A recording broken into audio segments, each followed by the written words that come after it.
Welcome to the Deep Dive. Today we're tackling a really big concept, peace. It's something everyone wants, but, well, it's notoriously hard to achieve, isn't it? It really is. We've gathered quite a range of sources looking at everything from ancient philosophy, right through to modern conflict analysis and even some inspiring peace-building stories. Yeah, the goal is really to explore what peace means beyond just, well, beyond the absence of war. Exactly. And for you listening, if you're trying to, make sense of the world quickly but thoroughly, this is for you. We want to offer a clear view, maybe some surprising facts, those aha moments. Right, without getting too bogged down in academic speak. Our sources definitely remind us that this longing for peace, it's fundamental, deeply human. Matched only by the fear of its absence, you could say. The threat of war, injustice, how we share resources, Yeah. it all fuels that. It's interesting, one source mentioned this ancient idea of true peace. A really profound concept, apparently. But maybe its depth gets a bit lost today, sometimes seen just through maybe religious labels. And that really sets up our mission for this deep dive, doesn't it? To unpack what peace actually means, looking across different times, philosophies, and cultures. Okay, let's start with history then. One thing that jumped out from the sources was how our maybe obsession with war might have distorted how we even see peace. How so? Well, we focus on the drama of conflict, the war powers, but maybe ignore the quieter, everyday things, the peace powers. You mean like cooperation, community, just working together, the less spectacular stuff? Exactly, the things that actually build and maintain harmony. That makes sense. Right. And it points to peace being, well, complicated. Not just an idea, but something needing specific arrangements for specific places and times. Right, not a one-size-fits-all kind of thing. It needs constant work. And you mentioned philosophy earlier. It often focuses on the big picture, right? Institutions, laws. Yeah, and sometimes that overlooks the personal, the immediate reality of peace, or lack thereof. Our sources suggest the real power against conflict might actually lie closer to home in those personal experiences. So if we look back at ancient thinking, what did they see? Oh, it was much richer, much more holistic. Peace wasn't just no fighting. It was deep harmony within yourself, with others, with nature. So mental, emotional, physical, spiritual, the whole package. Pretty much. Total tranquility. One source even compares it to silence. Silence. Yeah, like absolute stillness, no turbulence, pure. Which connects to inner peace, that idea of a really stable, balanced mind, not swayed by every passing thought. That's a powerful image. So when did our more sort of modern view emerge? The sources say systematic thinking about peace as we know it really kicked off in the 20th century. Right. That's when peace started becoming a potent symbol. The UN, that peace statue competition back in 1782, apparently, the dove with the olive branch. Especially during the Cold War, those symbols really meant something. And then after the Cold War, there was this boom in thinking about peace, questioning old ideas. Search for a new direction. And that flowed into education too, right? Peace studies really took off then. Yeah, trying to get young people curious, questioning, thinking creatively about what peace could be. So digging into the theories, it's clear it's not just stopping war. No, definitely not. It's about preventing the underlying conflicts, creating harmony before things escalate.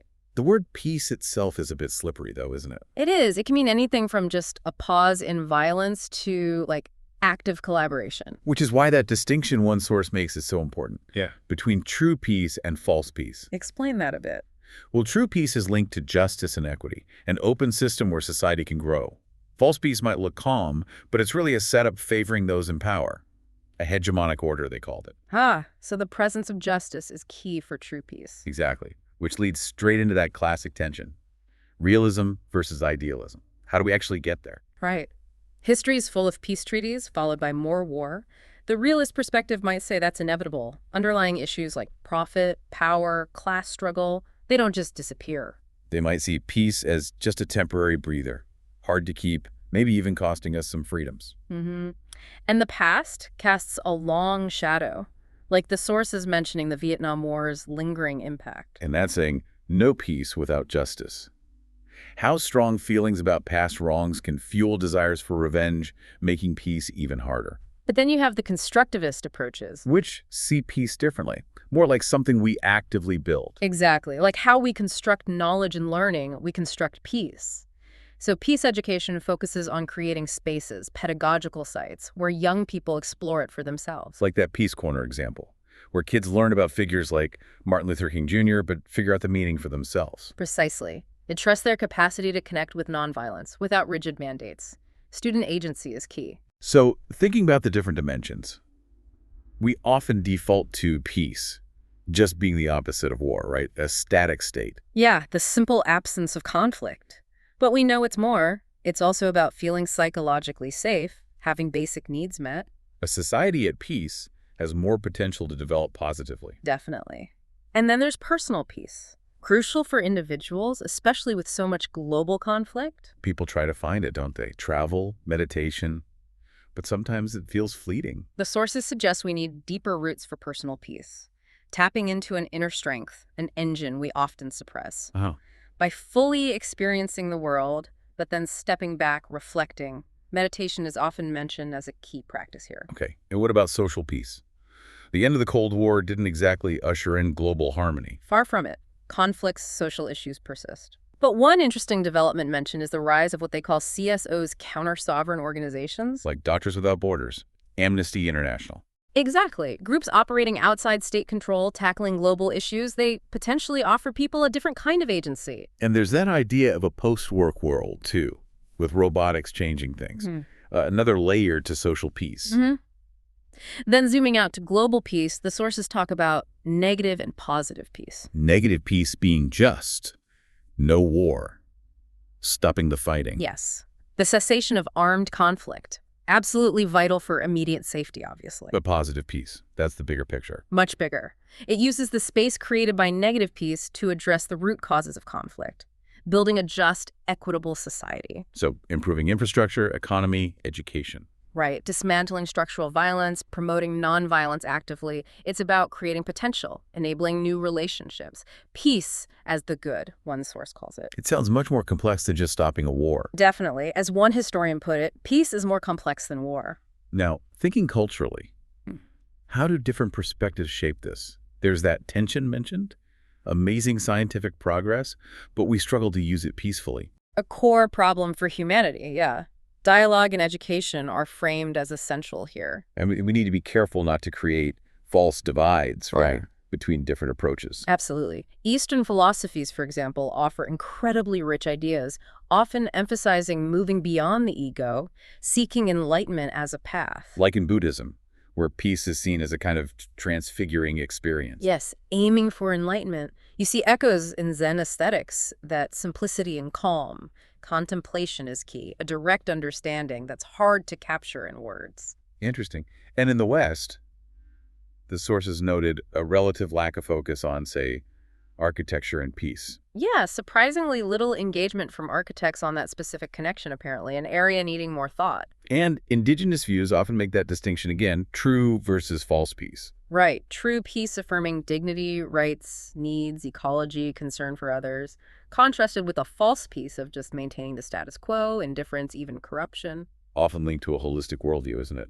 Everything connected, ancestors, nature, culture. Exactly. Peace comes when dignity and rights are respected, often illustrated through traditional stories like a Lao folktale mention, or shamanic beliefs emphasizing interconnectedness and reciprocity. Which brings us back to conflict.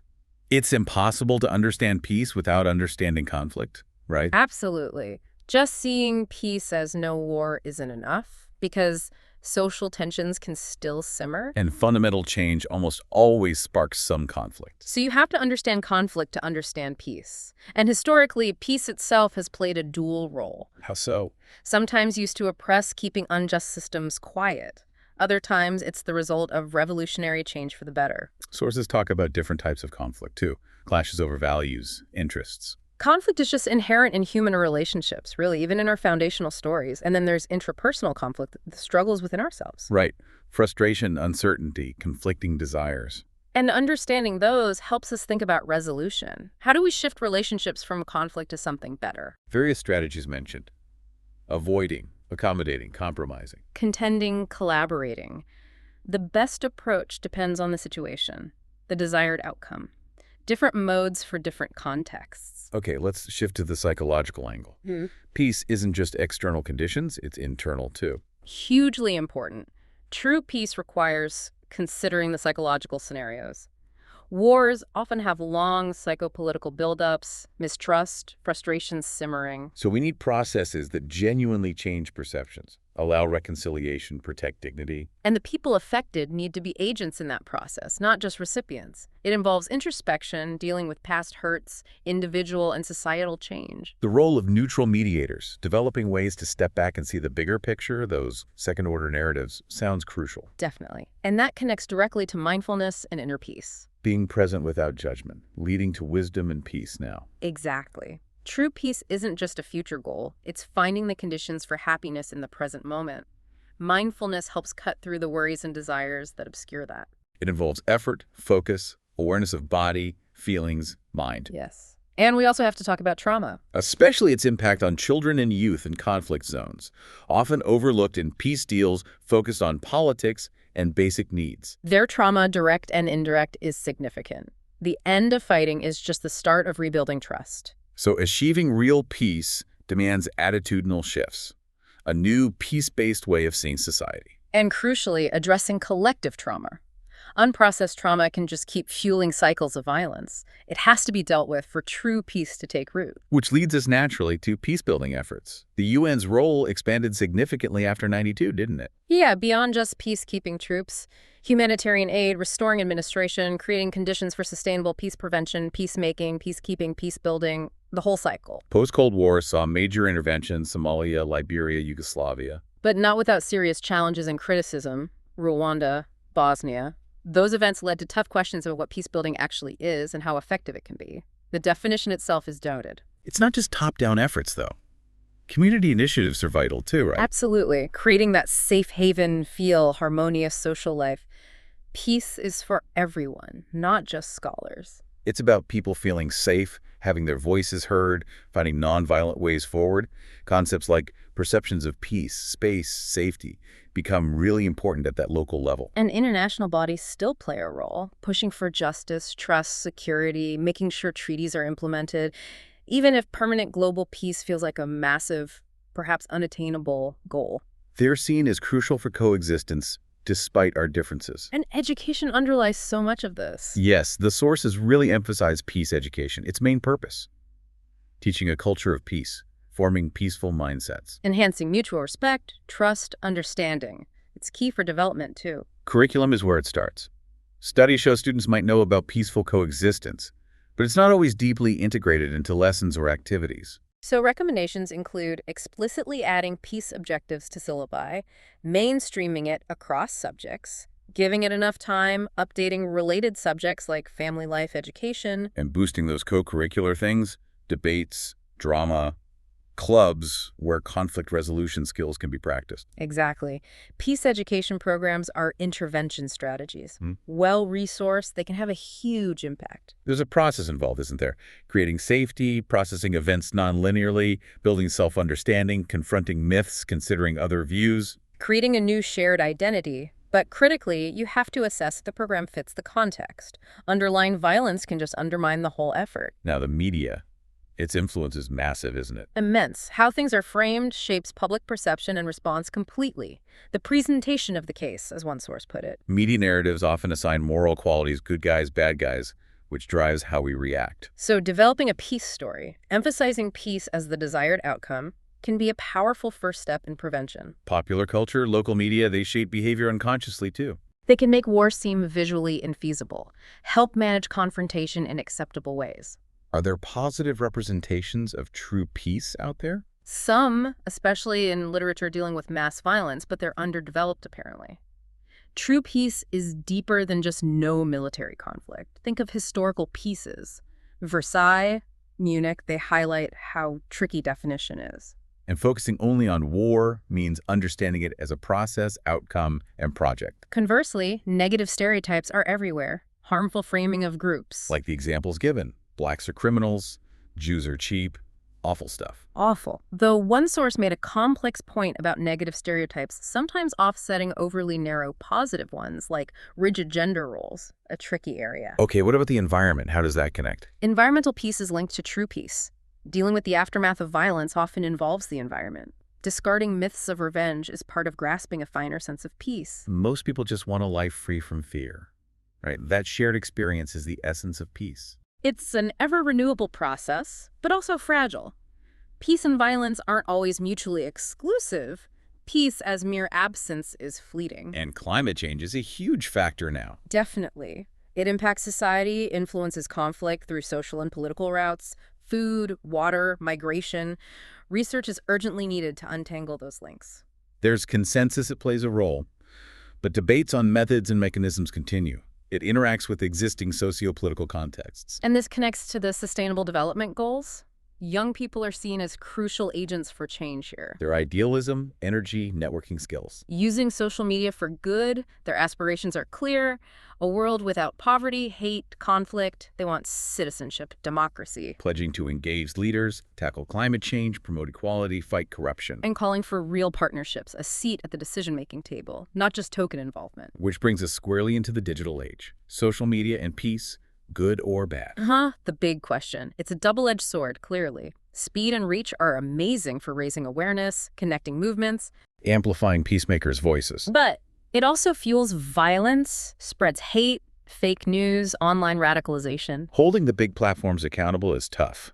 Concerns about politically motivated actions. The challenge is fostering an environment where the positive wins out, with clear, agreed-upon restrictions on the negative. Initiatives for a human-centered internet are trying. These platforms have immense power over perception, data as a weapon. Potential for manipulation by powerful groups using AI. We've seen color revolutions orchestrated via social media. AI weaponized news used to divide. Simple issues can escalate globally, leading to judgment, destruction. But again, it can be used positively. Building service platforms, uniting efforts, favoring dialogue. Appropriate use is key. And related to this is cyberpeace. Growing interest in maintaining security online non-militarily. Ideas floating around involve multiple stakeholders, a UN division, white hat hackers for restoration. UN-led cyberpeace talks have been called for but haven't happened yet. And there's a real gap in research on what happens after serious cyber conflict. How do you maintain peace then? Okay, let's look at some real-world examples.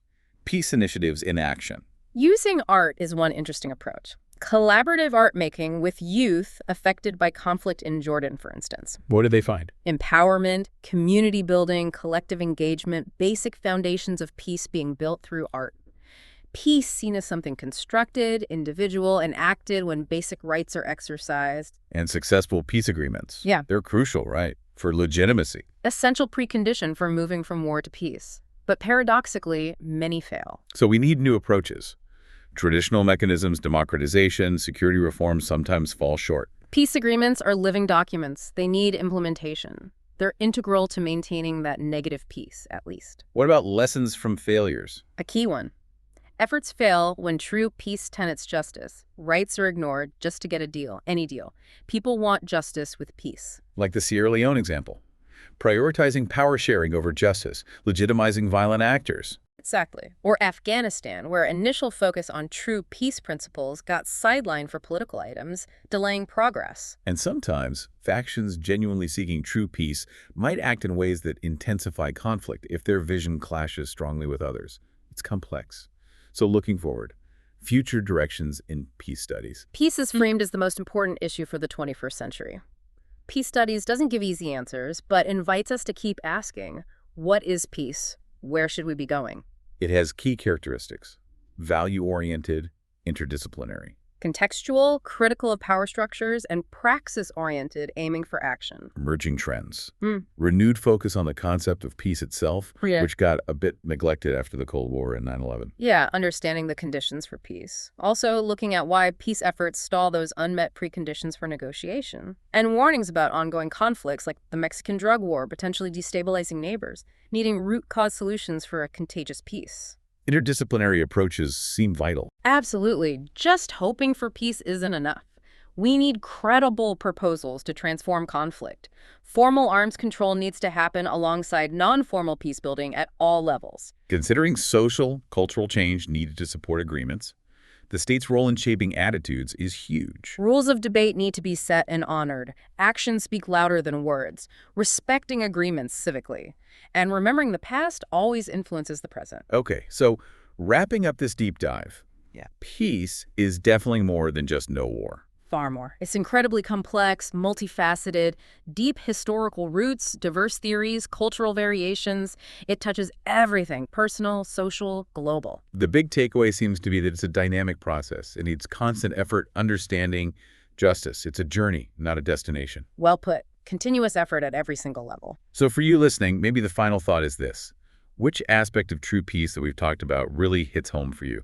How could you perhaps integrate that understanding into your own perspective, your own actions in this complicated world? And we really encourage you to keep exploring these ideas. Maybe check out some of the sources if you can.